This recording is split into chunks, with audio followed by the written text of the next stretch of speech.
नमस्कार, the beginning culture में आपका स्वागत है।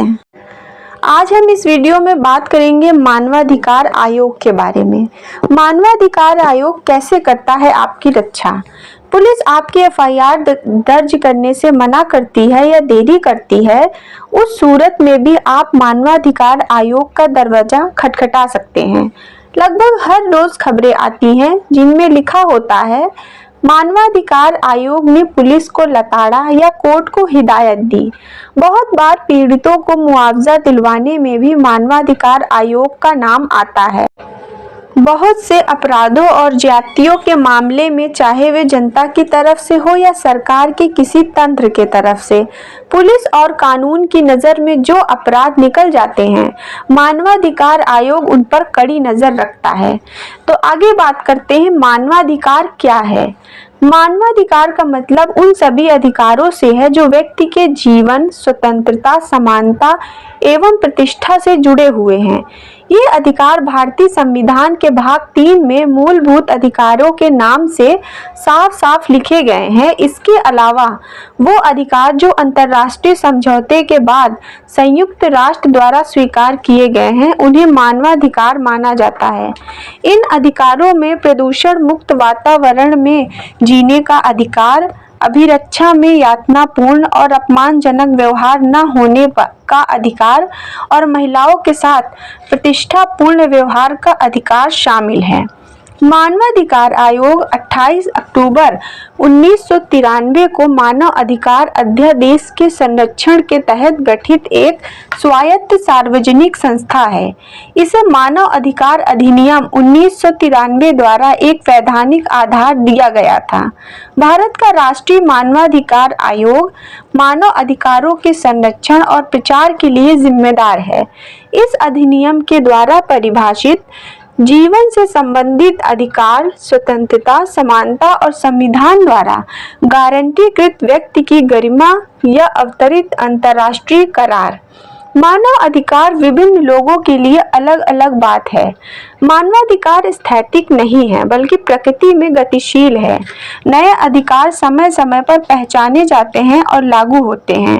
केवल मानव अधिकारों के नवीनतम विकास से पूरी तरह से परिचित व्यक्तियों को उनकी जागरूकता दूसरों की तुलना में बेहतर मदद कर सकती है। आगे जानते हैं मानवाधिकार आयोग कैसे काम करता है। मानवाधिकार आयोग अपने सामने प्रस्तुत किसी पीड़ित या उसकी ओर से किसी अन्य व्यक्ति द्वारा दायर किसी याचिका पर सुनवाई एवं कार्यवाही कर सकता है। इसके अतिरिक्त आयोग न्यायालय की स्वीकृति से न्यायालय के सामने लंबित मानवाधिकारों के प्रति हिंसा संबंधी किसी मामले में हस्तक्षेप कर सकता है। आयोग के पास यह शक्ति है कि वह संबंधित अधिकारियों को पहले से सूचित करके किसी भी जेल का निरीक्षण कर सके। आयोग मानवाधिकारों से संबंधित संधियों पर भी ध्यान देता है और उन्हें और अधिक प्रभावी बनाने के लिए निरंतर काम करता है। आमतौर पर आयोग द्वारा स्वीकृत की जाने वाली मानवाधिकारों के उल्लंघन संबंधी याचिकाएं ऐसी होनी चाहिए जैसे घटना शिकायत करने से 1 वर्ष से अधिक समय पूर्व घटित होनी चाहिए। शिकायत अर्ध न्यायिक प्रकार की होनी चाहिए। शिकायत अनिश्चित या अज्ञात नाम से होनी चाहिए। शिकायत घटिया किस्म की नहीं होनी चाहिए। आयोग की सीमाओं से बाहर की शिकायतें नहीं होनी चाहिए। उपभोक्ता सेवाओं एवं प्रशासनिक नियुक्तियों से संबंधित मामले हो सकते हैं। मानवाधिकार आयोग में शिकायत कैसे दर्ज कराएं, आइए जानते हैं। आयोग में शिकायत दर्ज कराना बेहद आसान है। बहुत से लोग नहीं जानते हैं कि आयोग में शिकायत बिल्कुल मुफ्त दर्ज की जाती है। आयोग द्वारा फैक्स और टेलीग्राम के जरिए भी शिकायतें भी स्वीकार की जाती है। देश का कोई भी नागरिक आयोग के चेयरमैन को संबोधित करते हुए एप्लीकेशन दे सकता है। बहुत बार ऐसा होता है कि पुलिस आपकी एफआईआर दर्ज करने से मना करती या देरी करती है। उस सूरत में भी आप मानवाधिकार आयोग का दरवाजा खटखटा सकते हैं। राष्ट्रीय मानवाधिकार आयोग से जुड़े कुछ ताजे मामले। राष्ट्रीय मानवाधिकार आयोग ने उन्नाव रेप पीड़ित के पिता की जेल में संदिग्ध परिस्थितियों में हुई मौत के मामले में उत्तर प्रदेश सरकार को नोटिस जारी किया।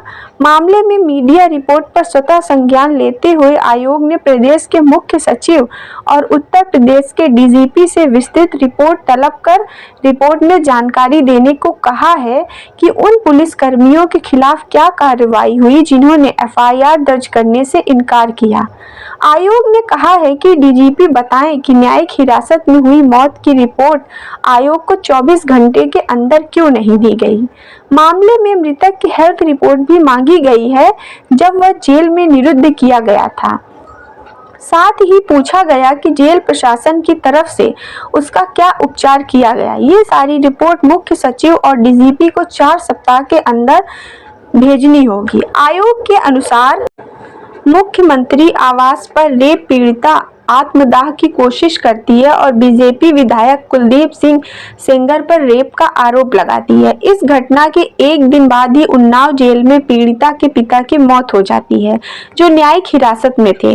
मामले में पीड़िता आरोप लगाती है कि रेप का आरोप वापस नहीं लेने के कारण विधायक ने उसके पिता की हत्या करवा दी।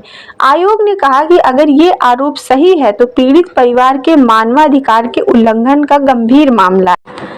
अतः हम कह सकते हैं कि मानवाधिकार का मतलब उन सभी अधिकारों से है जो व्यक्ति के जीवन, स्वतंत्रता, समानता एवं प्रतिष्ठा से जुड़े हुए हों। मानवाधिकार से संबंधित ये जानकारी आपको पसंद आई हो तो वीडियो को लाइक और सब्सक्राइब करें।